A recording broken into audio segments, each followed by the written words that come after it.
Well, these came out a bit faster than I was expecting. Hey everybody, this is Kohdok here, and Mattel has sent me what is probably the most impressive care package I have ever seen. I'm serious, I'm gonna be keeping this diorama. Anyway, they sent me this in order to promote Enchantimals, their newest series in a long line of deviant toy lines. It's about a group of girls who live in a sort of magical land called the Enchanted Forest with the animals that they resemble, kind of taking that pets resembling their owners line to its logical extreme. It draws inspiration from a lot of other series, like that one about monsters in high school, or that one about fairy tales in high school, or that one about superheroes in high school, or that one about pony people in high school. You know, this might actually be a bigger shakeup than I thought it was. If it's similar to anything, it's probably Lego Elves, if just because of the obvious fantasy setting, and I guess a bit of My Little Pony too, as each character seems to have a particular archetype they're going for if the cards that came with this review set are any indication. The art style used in the ads is very pastel-y and cute, and designed to fit in with the sort of Mattel aesthetic they've made for their similar lines. The dolls themselves stand about 6 inches tall, using my Dawn figure here as a metric since she stands precisely 6 inches tall, making the figures roughly half the height of those found in Monster Higher Barbie. All of them have a very heavy emphasis on decoration and aesthetic, and the designs are all quite vibrant and attractive, more heavily so than the other doll lines Mattel makes, with lots of facial patterns, makeup, and other markings. Another interesting thing about Enchantimals is that their top pieces are actually painted on. The only clothing that can be removed and replaced are the skirts or pants the characters wear, leaving behind a sort of leotard or bathing suit in its place. I guess it's in case you lose the dress so you at least get something. Some characters also have tails, which attach to the body through some small elastic bands, some have ears, and some have other hard accessories. Flexibility seems to be fairly limited, with the figures posing at the hips, shoulders, and head. The shoes also have peg holes in them to allow them to stand in various places on the playsets. The pets, of which every set comes with at least one, also boast features that make them match the doll they come with, whether it's by having the same tail or wearing the same accessory. They don't really have that much going for them otherwise, being sort of toys similar to Littlest Pet Shop. Now, I was sent 4 Enchantimals: Patter Peacock, Felicity Fox, Kayleigh Turtle, and Sage Skunk. Now, there are a bunch of other characters out there as well, such as Bree Bunny, Ohana Owl, Fancy Flamingo, Merritt Monkey, Lorna Lamb, Prue Panda, Bren Bear, Danissa Deer, Danissa, what's wrong with Danica, or Drew, or Dawn, or something? Karina Koala, Fluffy Bunny, etc. Collect all 14, I think? I don't know. They come in a variety of price points, starting at $9 for the basic character with 1 pet, $13 for a character with 2 pets and some small accessories, $15 to include a vehicle, $20 for a special 2-pack, and $40 for the big playset. There is also a 6-pack of the single characters for $45 at Toys R Us, basically buy 5 get 1 free in cost. There's nothing exclusive in it though, so don't panic if you have 1 or 2 of the characters already. Starting with Patter Peacock, who is probably my favorite character out of the group just because of how eye-catching her design is. Between the purple hair and the boa, and of course the bright blues and teals of her outfit, and those pink flowers on her dress, and of course that brilliant golden tiara she has there, that nice orangey gold that I love so much. She was sort of the unofficial mascot of Enchantimals at Toy Fair, and for good reason, because of just how darn eye-catching her design is. Even if her name kind of sounds like that of a Mega Man X villain. Also, her aunt might be under suspicion of murder. Anyway, her tiara is actually removable, and it is attached to her head by a couple of string ties. So if you want her tiara to stay put, you can actually leave those string ties alone, although the string ties are actually a bit of a problem with how tightly they're packaged together.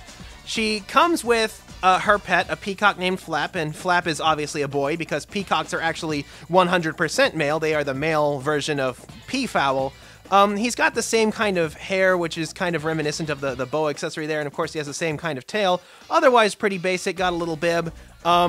Although, funnily enough, he is basically carrying all the weight when they sing because according to her card, Patter Peacock is actually a terrible singer. Something kind of funny I noticed about the packaging here. As you can see, I have 2 copies of Patter Peacock. I picked one up when I first saw them come out in Toys R Us, and then of course I was sent another one by Mattel, but the funny thing is that there's actually 2 different packages for them. The one I got at Toys R Us has her in the English language package that also has her biography in it, but the one I was sent is like the super international version that has like every possible version of the text in every single conceivable language. Kind of funny to see that there's big differences even in the packaging. Like this one This one on the international one has a bunch of markings I don't recognize. The American one has the choking hazard on it and the consumer information on the back. It's really kind of fascinating. I wonder where each of these packages might be distributed. Up next, we have Felicity Fox, who is sort of pushed as the leader of the bunch. You know her well, which I guess she would have to be due to the fact that she is inexplicably painted up like the Ultimate Warrior. Let me tell you something, Hulk Hogan. You're gonna face the fox, and you're gonna feel the heat of the fire that it brings. But anyway, she has a fairly interesting and also very bold design, especially on her top piece there. The white and orange already really pop against each other, but that little blue stripe just does so much.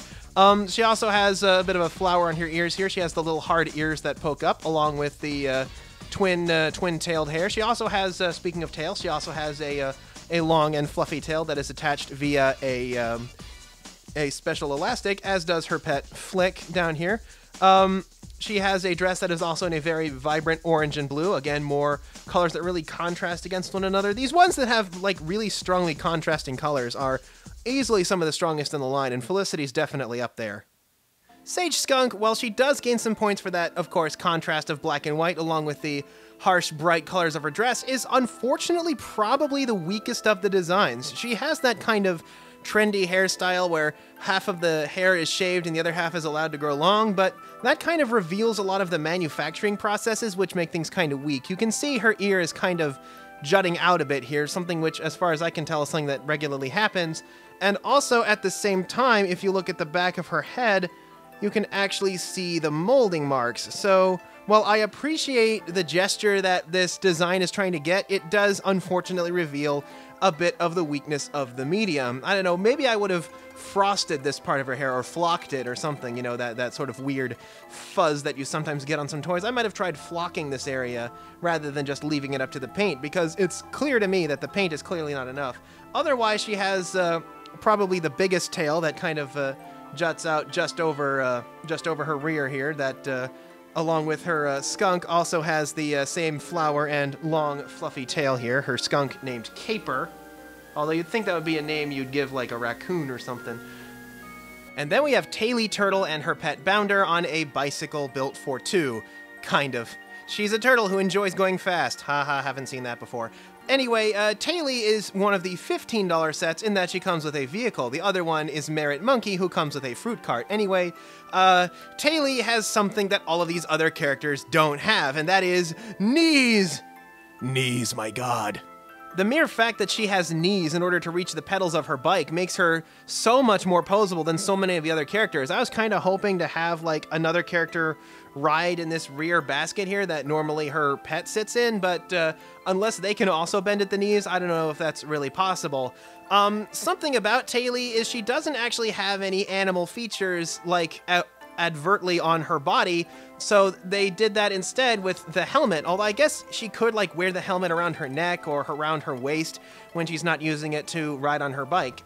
She has a fairly poppy color scheme. It is the classic teal and pink, which complement each other very nicely, along with this aqua colored hair, and of course the helmet on top. The helmet is removable. It's removable from her pet too, which is good, because otherwise her pet has this kind of ugly seam mark around her head, which makes everything a bit more, well, moving on. The trike also has this basket back here can actually rotate in order to carry the pet on top as well. I guess that means she can carry additional pets or perhaps even additional friends. The bike wheels also rotate, so you can send this thing flying down the hallway or what have you. The pedals don't turn though, which I guess is a limitation of the figure because she can only bend her knees so much. And another thing is, rather than a skirt, she actually wears a pair of shorts, which I guess you'd want to if you're riding a bicycle, even one with a low hook like this for a girl.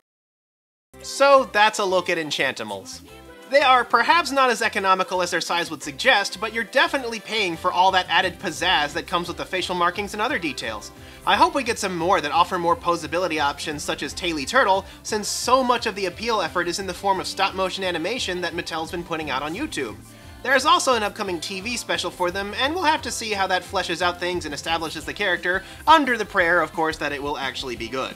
Friendship is magic set a standard, people. I'm just saying. But for now, I think Enchantimals fills a few niches that other franchises have kind of left behind. I mean, the fact that it doesn't take place in high school is alone a huge difference from nearly everything else. Seriously, what's so great about high school? The emphasis on attractive and colorful designs is certainly there, and the idea of characters resembling animals is a long-standing one that I don't think has really gotten a mainstream push. I'm interested in seeing where the series goes from here, and it would be kind of neat to see just how many people's favorite animals can be put out. Hopefully you can grasp onto the concepts that make it interesting and different, and it will stick around for quite some time. So that's Enchantimals by Mattel. Please be sure to subscribe and ring the bell to make sure you don't miss a single episode, and if you really like what you saw, please consider taking a look at my Patreon full of lots of early access videos and other perks. Until next time, this is Kohdok signing off.